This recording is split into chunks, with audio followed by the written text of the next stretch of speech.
So, like, I guess I'll talk about it a bit since we're done. And the whole point of this was just to me talk about my fic for a bit, for people reading if they're interested in any additional lore. But, like, we summed up, we saw where the world, how it looks, how I changed it for the fic. What I want to talk about, uh, yeah, it's really hard to not create more characters. Yeah, when I finished playing with Cruz's file, I could have sworn I put him back on so that when I would recruit Cruz again, it would actually be Cruz. But as you saw, instead my blue-haired Janix was still there, which I'm like, that's weird. And because I had Cruz set on my other Wii U, there's like no way to change that or to check it unless I go over and visit again and turn on the Wii U, and I don't even think it's plugged in. It's a bit more effort than it's worth. Um, so after I submitted the last chapter of Xenoblade Chronicles Mira, I did write a bit more. I wrote, I have a few, I don't know how much, a few pages of the next chapter already written sitting there, and I haven't touched it again since, so sorry about that. The end of the year was crowded with stuff, hanging out with family, work was stupid. Um, I got 3 games, 4 actually. I got Ultimate Marvel's Capcom 3 on Steam, which I play every so often. I got Doom Eternal, which I just finished last week, I think. Super fun. Doom's so fun. I got Trials of Mana, which I finished, I think, also last week. But I'm doing the post game now, and then after that, I want to do my second playthrough. Because the way the game's set up, listen, take your time. There's no rush. Yeah, I know. I just want to let you know. I just want to let you know. Um, uh, what was it again? About Trials of Mana? Oh, the way the game's set up, Trials of Mana lets you have. There's 6 playable characters in that game, but you can only have 3 for one run, and you pick them at the start of the game.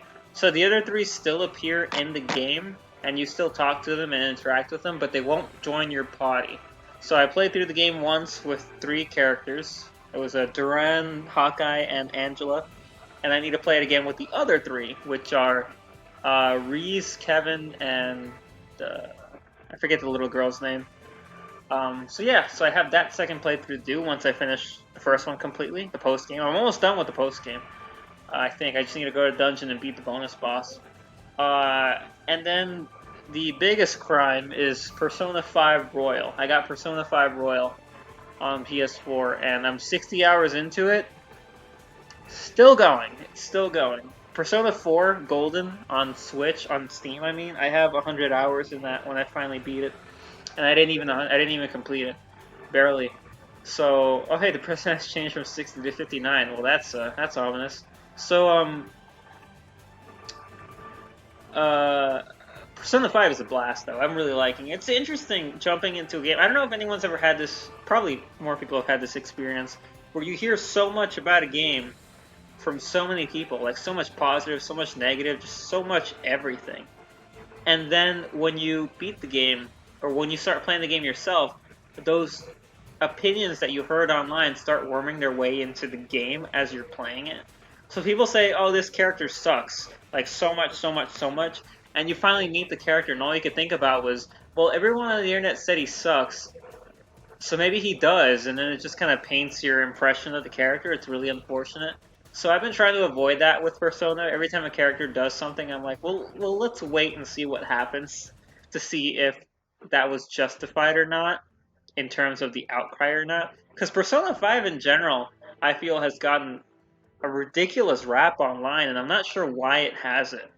I think, based off my understanding, it's just that the game's popular, and it's like, I don't understand how it's so popular that people hate it that it's popular. It's such a bad thing that I wish wouldn't happen to games.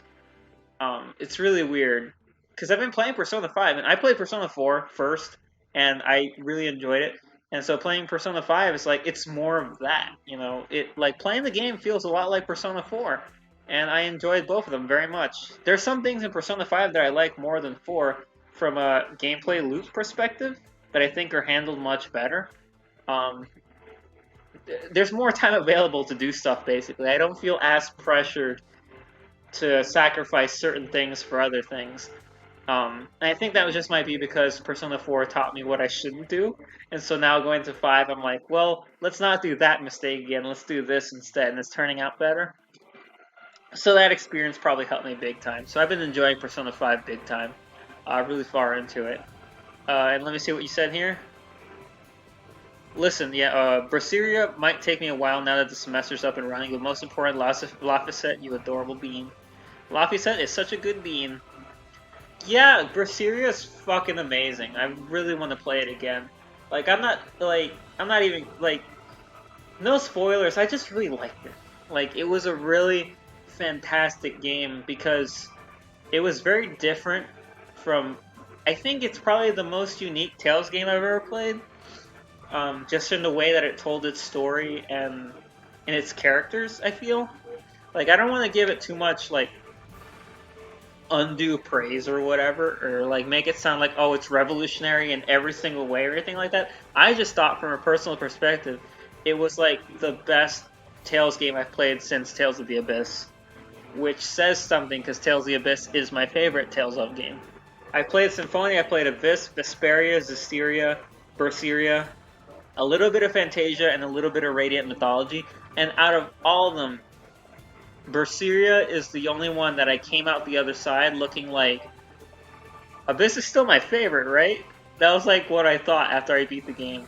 And it is, Abyss is still my favorite, but Berseria gave it a very hard run for its money. Like, whoa.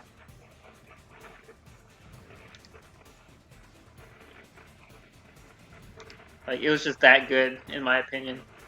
So yeah, it sounds like I've seen you talk about it a few times, Neon, and it sounds like you've been enjoying it. And that's good. That's good because it's good. It's fun. It's super enjoyable. I had a blast with it. Um, I played it obsessively for a few weeks. I beat it, and what was it? It's like Xenoblade 2. When I beat Xenoblade 2, I had no desire to play the game again because the ending just it affected me so much. The same for actually Xenoblade 1. Both of them did that. When I beat the games, I just felt like accomplished, satisfied, and empty all at the same time. And I didn't want to play it anymore, so I didn't. My first like 3 runs of Xenoblade Chronicles were separated by pretty long gaps of time. Because after I beat the game, I was like, do I really want to play it again? Um, it took me a few I think it was like a week after I beat Xenoblade 1 that I went back and did like the post game basically, which is finishing up all the quests, completing Colony 6, and all that kind of stuff. I think. No, actually, I didn't even complete Colony 6 in my first run. I didn't do Colony 6 at all the first time I played Symphonia. Xenoblade 1. I did not do Colony 6 at all. Which is funny because just imagine playing Xenoblade 1 and never fixing Colony 6. And then in the story, they bring you to Colony 6 as like your regrouping point, but it's like still completely in pieces. So it's like, oh, this is where you're running to hide. Like there's nothing here. It's still all dirt because I didn't do anything the first time I played the game. Yeah, I 100% in Colony 6. Not in Definitive Edition, but back in the original Xenoblade on my third run. A third run of the game, I did it. Including beating the dragon, which, yeah, it was quite tough.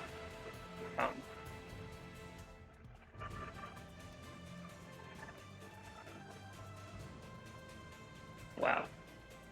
This game has good music. This game has good music. That's not to say the games between Vesperia and Berseria were bad. There are things that drag the PS3 games. Xelia felt rushed. Zestiria is a hot mess. Can't say either of them are bad. I want to play Xelia. Xelia and Xelia 2 I really want to play.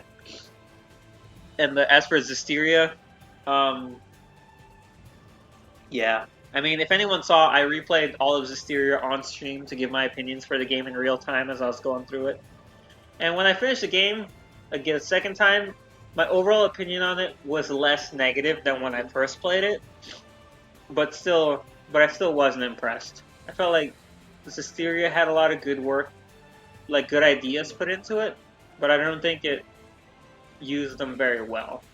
Whereas Berseria, took those ideas as Hysteria introduced and was like, "Hey, check this out," and I was like, "Oh my god!" It blew my damn mind. Which I wonder if part of the reason why Berseria was so surprising and good to me might have been because I played Zestiria before, so I knew the lore of the world. But then Berseria was like, "Oh yeah, here's your prior knowledge, here's our knowledge, and now check this out." And I was like, I did not see that coming. So I don't know. I think Berseria on its own is already plenty good, but having like the back knowledge of Zestiria's lore, like boosted it up even more, which is surprising. In my opinion, though, I don't think the inverse is true. I think if you played Berseria first, then you go to Zestiria, I don't think the lore for Berseria will improve Zestiria at all. Like, not that Zestiria is bad. I just think that the lore is more interesting the other way around.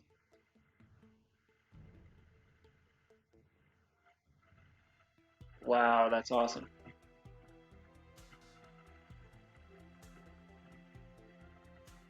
Forgot the white whale looked like that.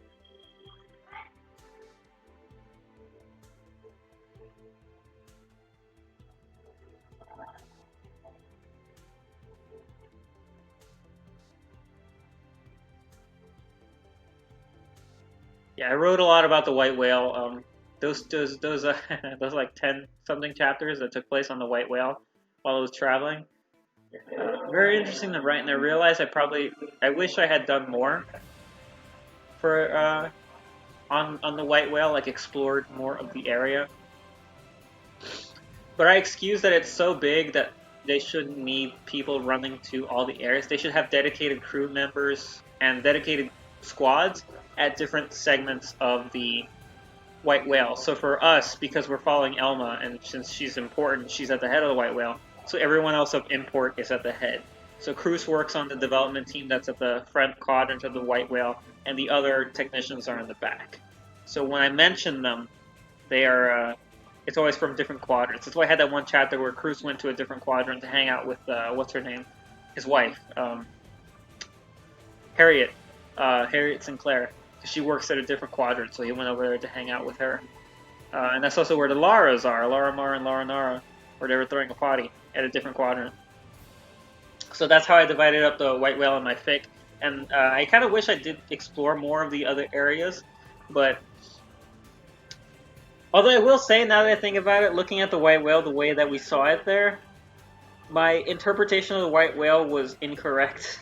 In my head, I imagined that the white whale is still like generally that shape, but that the habitat unit is in the center of the white whale. I didn't know that it was on the back end of it.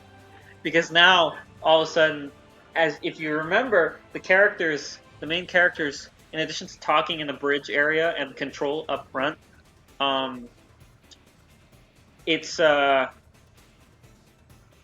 it's weird that they went to the white whale a ton, that they went to the habitat unit a bunch in those 10 chapters.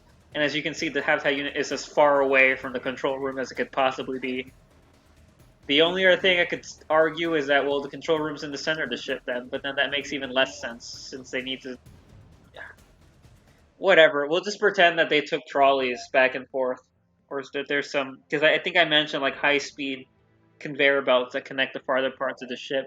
I imagine navigating the interior of the white whale, similar to navigating the interior of Death Star Destroyers in Star Wars, or the Malevolence from the Clone Wars. Spaceships so big that they have railway systems inside of them to get from one side to the other. So that's how I imagine the white whale. Uh, Not nearly as big, so less railway systems and more high powered sidewalks, basically. Yeah, yeah, airport walkways, something like that. Something that you can just stand on and talk to a companion while it's taking you from one side of the ship to the other. Makes sense. This was an odd stream. This was not a gaming stream at all. This was like just a let's sit down and talk while Xenoblade is happening. So that's pretty amusing. And it's still going. I'm still streaming just because I like talking.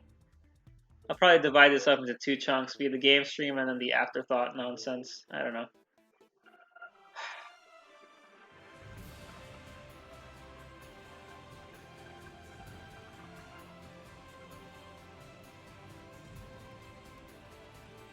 Yeah, I mean, from the concept art, the bridge is roughly 3 habitats away from NLA. Yeah, yeah, right. You're right. Yeah,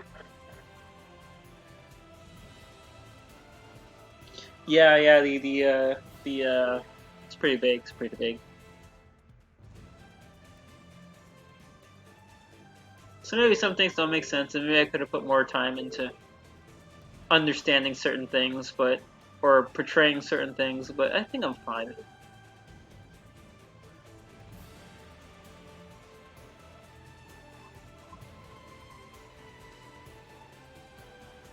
I think for what I was able to get across in the story and portray, that it all worked out. I think that's all that matters. I'm sure other people could do better jobs, and probably there are other fanfics that do. But at the very least, for me, I'm happy with how I was able to portray 4 years on Earth, 2 years on the White Whale, 2 months on Mira, and now 4 years later on Mira. Gosh, that's so ominous. Um, what was I gonna say? I loved closing out the loop for those 2 months on Mira, though. The final chapter, the final flashback chapter of the entire story, that it ends with Irina, Gwen, and Fry. You've covered a 10-year period. Yeah, I did. Yeah, that's true. That's true. I did. Um, Covering a 10-year period is nuts. And I'm trying to date everything so that I can accurately refer to dates. That's why I have the dates at the start of all the chapters now. I wish I had done that in part one, because now if I try to date the events of part one, it's gonna, I think, confuse things more often than not. So I'm like, let's not do that. Who are these? Are these the ghosts? I think these are the ghosts. And if you, for all you interested out there, I have an entire, and this is the ganglion, I believe. I have an entire lore set up for the ghosts. I have them. I know what they are. Like in the terms of my fic universe, I know what the ghosts are. I know where they came from. I know what they want to do. I know what their plan is. I know everything. Like from my perspective, I have a canon. I have fanon head canons for the ghosts in their entirety, and I will be diving into that in the very distant future. Um, so to illustrate my plans for the fanfic, the Xenoblade Chronicles Mira is the first one, obviously. There isn't the investigation was not supposed to exist, but it was getting too long, and I didn't want to shorten it, and it didn't feel right putting it in the other one. So I'm like, all right, let's separate it. So I took it out. All right, this is chapter 1. This is the Exodus. Remember that? And everyone's flying out there trying to defend the white whale as it's escaping. Good times. See, this is why I completely forgot that Skells can't fly at the beginning of the story, and why I had them flying the entire time you were in space. And no, I had them flying on Earth during the first part of the game because I forgot that they couldn't fly. Because it looks like they're flying, but it's not that they're flying, it's that they're in a zero-gravity environment and their thrusters are allowing them to fly. And I was like, they're just pushing themselves through space, but they're not actually flying. So I was like, oh, that's weird. So I just made it up that Lynn's parents perfected the flight technology on Earth, so they can fly already. And I believe these were the ghosts that were attacking. There's the Tandemaries.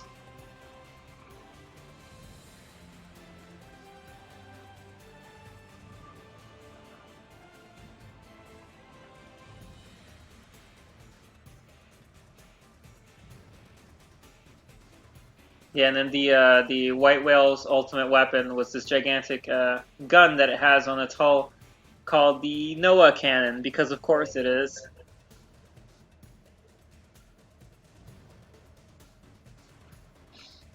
And it used that cannon to try to destroy the Ghost Gigantic. No, the God Ghost, I think, was the one that it tried to destroy. And it didn't work. It did not work. So all my terminology for the ghosts I pulled out of, what is this? Isn't that the life hold attack from the end of the game?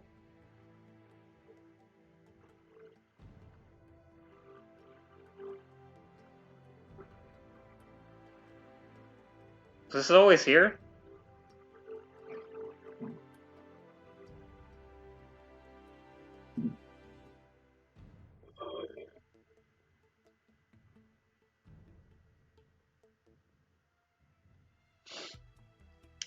But yeah, so my plan for the fanfics are as follows. We start with Xenoblade Chronicles Mira, the investigation is a side piece. Finish that one. The next fic is Soul Voices, which is an anthology. So every chapter of Soul Voices is going to be its own contained story. I'm gonna tell you right now. Actually, give me a second. What date is it that I chose to crash land everybody on Mira?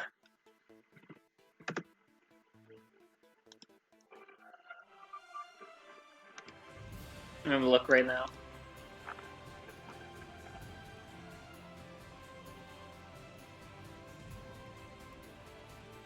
Here, chapter 22, Mira.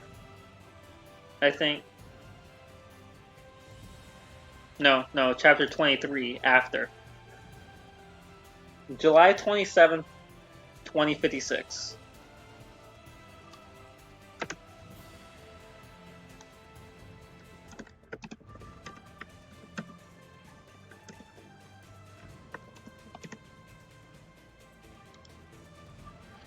And then what is the day that Elma leaves? Departure. August 20th, 2060.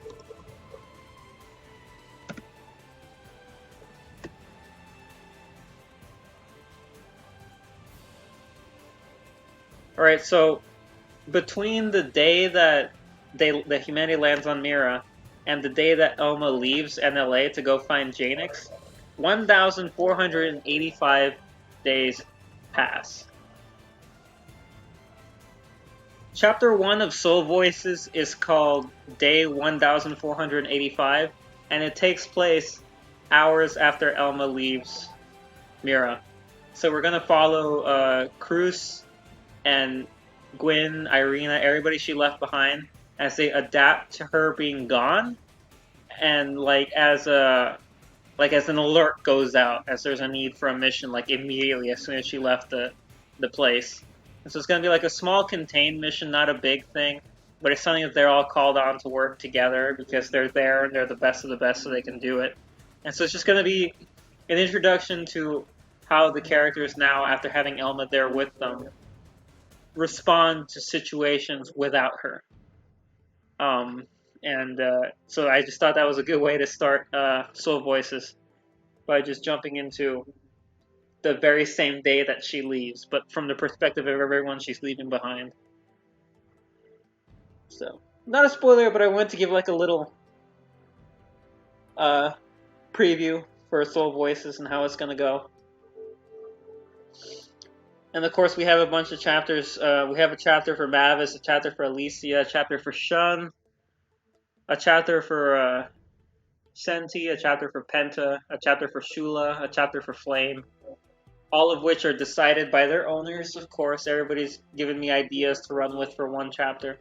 I might give the characters another chapter of my own choosing, or I don't know. Or I'll probably have them guest star in other chapters because I want to use them all again because I like everybody. And then, of course, as I mentioned before, some of the more famous side quests from the main game I'm going to adapt into chapters. So the Biano power plant, the Biano water purification plant quest is going to get its own chapter. I think I might do a chapter for Team Jaeger, because I did introduce Team Jaeger in the past timeline, and I humanized all of them, and I gave them all personalities, and I had them all bounce off each other. If you remember that, when I introduced Raymond Penn as another member of Team Jaeger. So I'll probably have a quest for a chapter for the Blood Lobster too, adapting that quest. And all of the cast members of Xenoblade are going to get their own chapters too, of course. Gwen's going to have a chapter, Irene's going to have a chapter. Lau and Doug are going to have chapters, of course, back on Earth. Because Soul Voices is jumping. It's going to take place from as early as 2050, when the fanfic started, to as late as 2060 so-and-so. And it might even take place earlier, and it might even take place later. Like, the Lau and Doug chapters are going to take place in, like, the 2040s. Or maybe the late 2030s. From when they were active. So it's just going to get a timeline pop everywhere. I'll tell you right now, because there's no point in hiding it anymore, since we're with Elma and Janix exclusively. Yell did not appear in Xenoblade Chronicles Mira at all, and there was a reason for that. So, most of the stories in Xenoblade Chronicles in Soul Voices are going to be single chapters. But some stories are going to be across multiple chapters split up throughout the story. You know, like part 1 is here, then we're going to do this, and here's part 2, then this, and here's part 3. Yelv has a big arc of stories set aside for him. I already have Yelv's entire side storyline planned out. Like, no joke. I forget how many chapters I planned for his thing exactly, but it's much like the Ghosts and how I have all of their lore in my head and planned out for the future. The same for Yelv. I have answers for Yelv in my fic universe, and so he has an entire line of chapters going into who he is and everything about that. So that's gonna be fun. I'm very excited to get into those.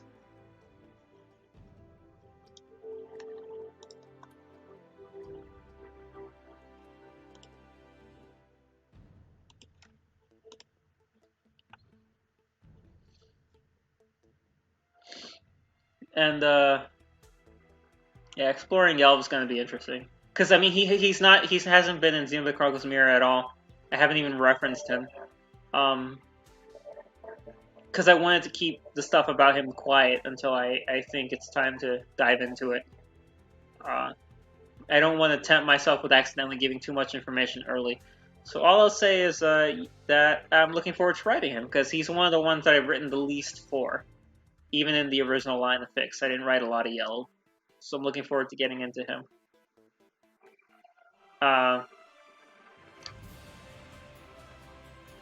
So following Soul Voices, I'm going to tell you right now, you want to know how many fics I have planned after Soul Voices? 4, I think. So Soul Voices is probably not going to take place after the events of Xenoblade Chronicles Mira. Debatably, we'll see for sure. But the next story is. So I'm going to give you the titles for the next few fanfics in this universe, because it's all planned out. It's all planned out. So it's Xenoblade Chronicles Mira, The Investigation, Soul Voices. After Soul Voices, it's I think First Contact, another fic that takes place after Xenoblade Chronicles Mira. Because, well, I'm not going to spoil the ending of Mira, obviously, but before Elma left NLA, she gave a communicator, a two-way communicator, to Cruz, and she told him explicitly to only use it to call her if they absolutely need to, and that'll bring her right back to Mira, to NLA. First Contact is what happens when she gets that call to return to Mira, and to return to NLA, and yeah, so that's that one. After First Contact, there is a fic called, what was it called? Omen, I think. Actually, you know the definition of Omen, which I will be using. I will be, even after Mira ends. I don't think Xenoblade Chronicles Mira, I think, is the last story that's going to have one-word titles. But every chapter, every story moving on, is still going to have a word and a definition at the start of every chapter. Omen is the next one after that. If you know the definition of Omen, you know it's nothing good. Warning Signs is the next one after that, which is a little more on the nose, that it's not a good thing. Convergence is the next one after that. And I think by the time we get to Convergence, title of Convergence is going to mean a lot more. Like, a lot more. Which, once again, if you know the definition of Convergence, I think you can have some ideas of what that one might be about. And finally, that leads us to the last story in my personal universe, which is Xenoblade Chronicles Mira is going to be the longest one, I think, up until this point. Soul Voices, I think, will be long in chapter numbers, maybe, but it won't be long in word length. First Contact, Omen, Warning Signs, and Convergence are going to be a few chapters each. I think some of them might even be just one chapter.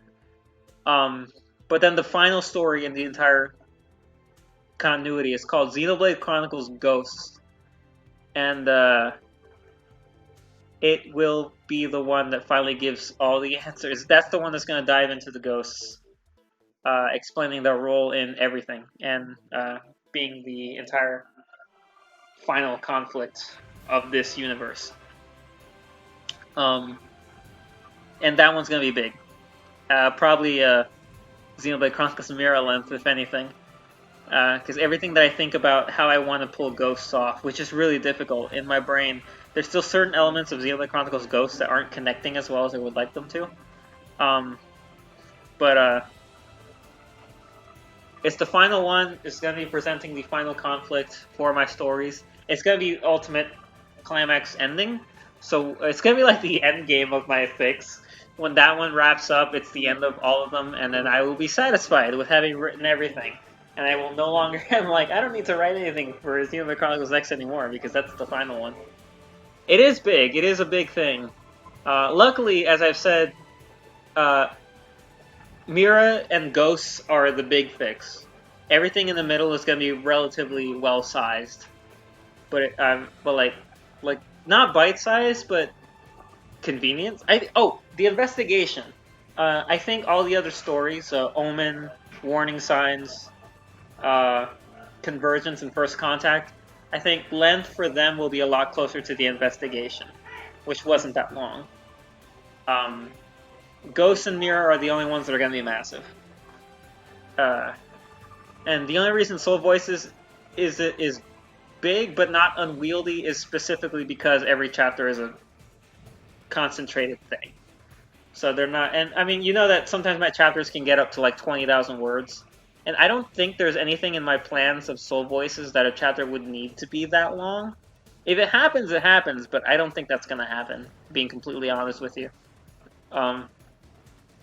If it does, I'll be like, oh, well, I didn't see that coming. But I doubt it. I very much doubt it. So yeah, it's a lot of plans, it's a lot of stuff, and all the other fics are in different states of... What's the word? Like, in terms of how far along I've come in writing them, or like conceptualizing them, they're all in different places. Soul Voices is the most like solid one because I have so many individual chapters already planned out. And then First Contact, Warning Signs, Omen, and Convergence are like done. Like I know everything about how those stories are supposed to go. It's just a matter of actually writing them out. Like I have them existing in like complete synopsises, which detail everything about them. But yeah.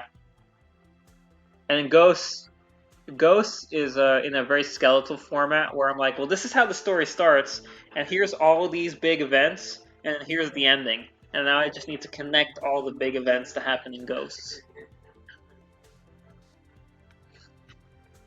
So yeah, so Mira on itself covers the events of the year 2050 to 2060.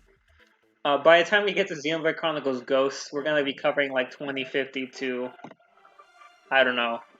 I honestly don't know. I want to say like 2070, or maybe later, depending on how everything turns out. Probably 2070 at latest.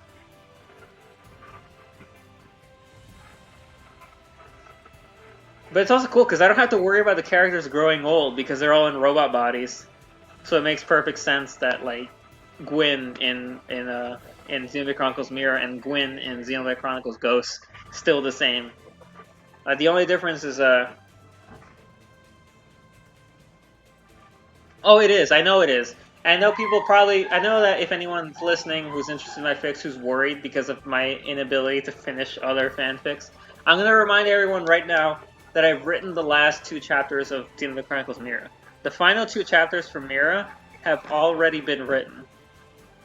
They've been written, done, and they've been sitting in my Google Doc for like 5 months now. So because I wrote the ending, I have no choice but to finish Xenoblade Chronicles Mira. So it will take me a bit to finish Mira. I know it will, because it is tough to get to that ending. But I can do it, and I have to do it. And I want to do it, because I think the ending's really good. And as for all the other ones, like I said before, they're all already planned out, so I think they'll all be really good. First Contact, Omen, Warning Signs, Convergence. They're all planned out, they're all small, so I think I can speed run through those fics pretty well. So if you guys want to get worried about when I get to Ghost. That's the part where we need to worry about stuff, because Ghost is going to be the tricky one. I definitely think it will be.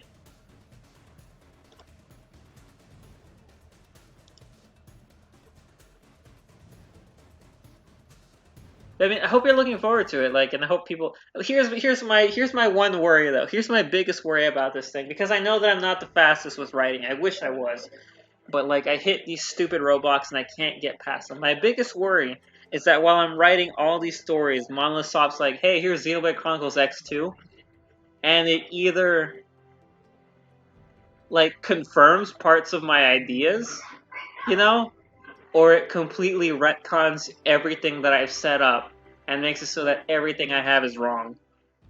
And so it's like I don't want to rush myself, because I can't rush myself. I'm not a fast writer. But if I don't get this done by the time Xenoblade Chronicles X2, if that is even a thing that they're doing, if that comes out, X2 has a very good chance of just either taking all my ideas out of my head before I tell them to anyone, or completely dismantling them by being something entirely different. So it's like, oh, it's such a bummer. So I don't know if X2 is a thing. I don't.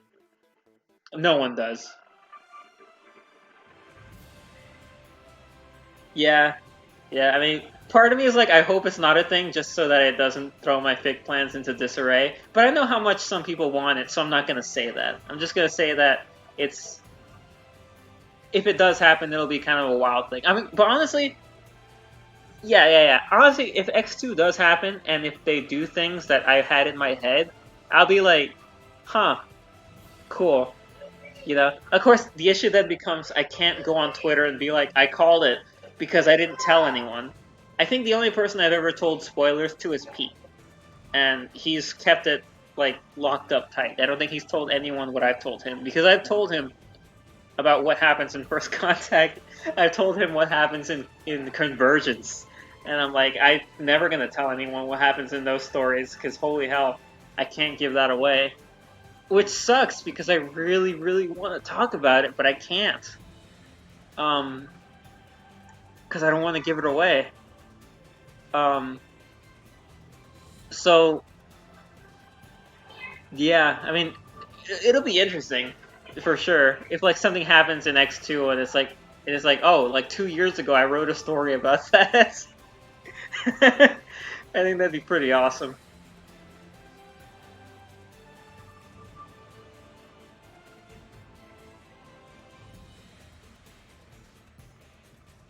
It'll make it more exciting when those fics do finally. Yeah, for sure. And heck, Crossverse is kind of its own universe too, and that's the joy of taking this world and running with it. Yeah, that's true. It's true. I don't even know what's going on in the Crossverse these days. I have no clue. I don't. No one I know. I don't really talk to anyone that I used to know back in the X thing. And I think the people that I still talk to are Pete, Delta, Shun, and then both of you, Loon and Neon. There's no one else that I actually talk to anymore who was involved in any of that, so I don't know like what's going on anymore. No one really tells me anything or anything like that, so I have no clue. And honestly, I don't even. The only people I even talk to X about Xenoblade Chronicles X with is you two and a few times Pete. No one else really. I don't talk to Sean about it. I don't talk to Delta about it. Just you two. Mostly Neon, because she reads my fics, and they're X-based fics, so it kind of gets us into X territory. Which I'll still say the most impressive thing and the silliest thing is that,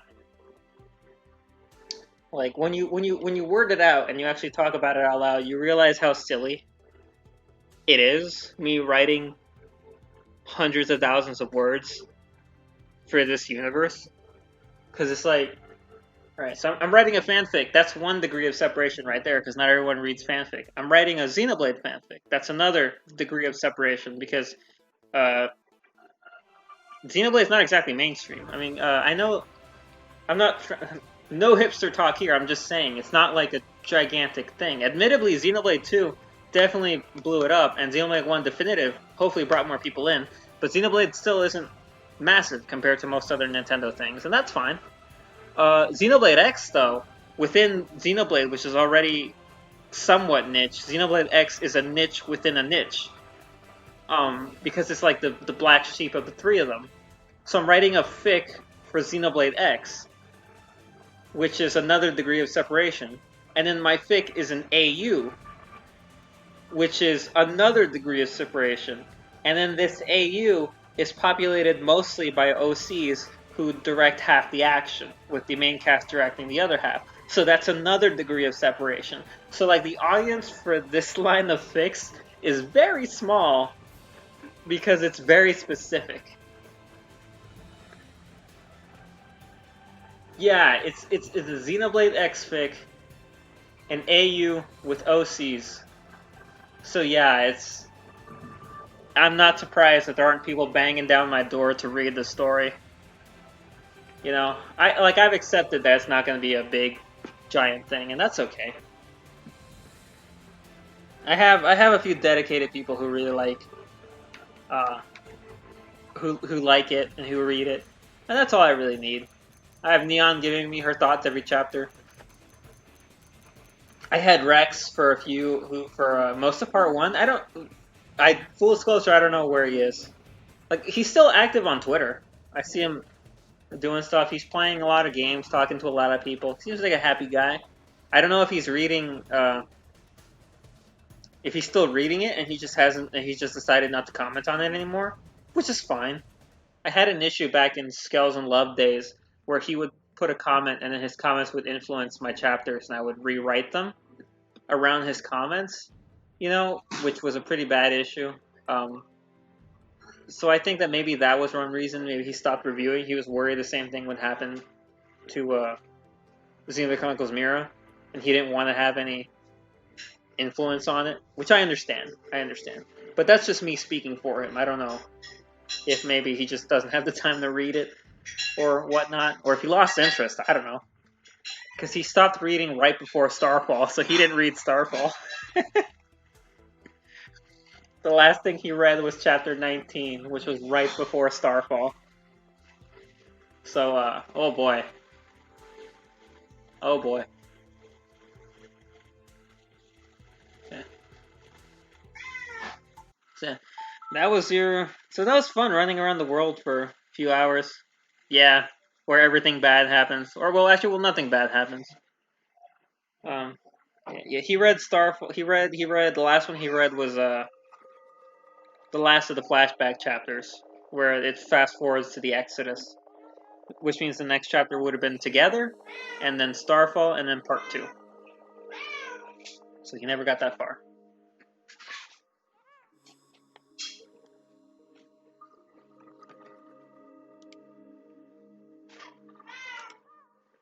Yeah, he's really loud.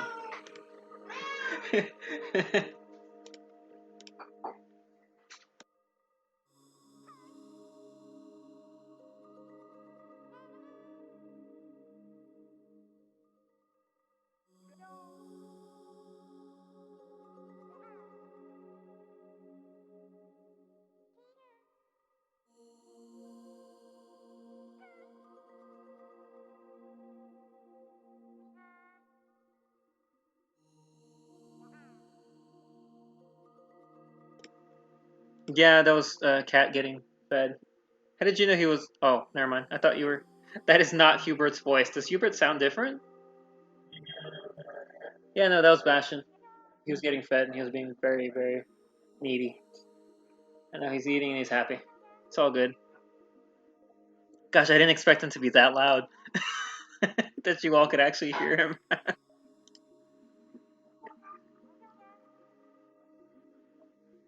He's very chatty. Alright, well. Oh my gosh, how long was this stream? I almost don't want to look. Oh, good gosh, that is 2 times longer than I thought it would be. Um. Alright, well that's good. That was fun to do. Good to talk about, show the world, talk about the fix, talk about my plans. Now all that's left is for me to actually follow through on my plans. Do that. So let me look at my Google Doc and see what it is. I think the next chapter that I have that I want to write, or that I am writing, I think it's called Burial? I think. I have a few chapters and they'll have different titles in planning, and I keep moving them around which one's next and which one's not, so I always forget which one it is that I wanted to do next.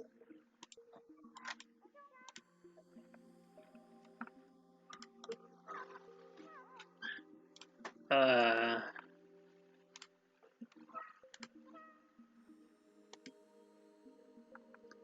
yeah, I don't think it was Burial. I think that was a different one. Because we just got done with Routine, which that was not a routine I ever hope anyone has to have. Watching over their mentally ill friend who's in a coma.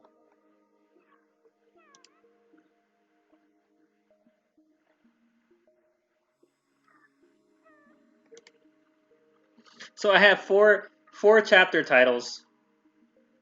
Oh yeah, oosh. Yeah, no worries. Stream's ending right now. One last thing to say. I have 4 chapter titles planned for the future. No numbers because I don't know where these are falling down. These are just titles that I have laying around. I have Burial. I have Decision. I have Retribution. I have Valley. Is there anything else in here? I thought that there was another one actually. Now that I think about it. I think what's another event that I was playing? Oh, Silence actually. No, right, Silence. I have another chapter called Silence. I think there was one called Blood. I think I want to call it Blood. Actually, the chapter that I want to call Blood, I haven't decided if I want to call it Blood because I want to call it Blood because it's the perfect title for it. But then I'm worried. I don't know. Maybe I'll just call it Blood. I think I'll just go with Blood.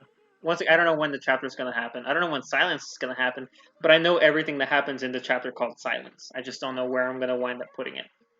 Um, yeah.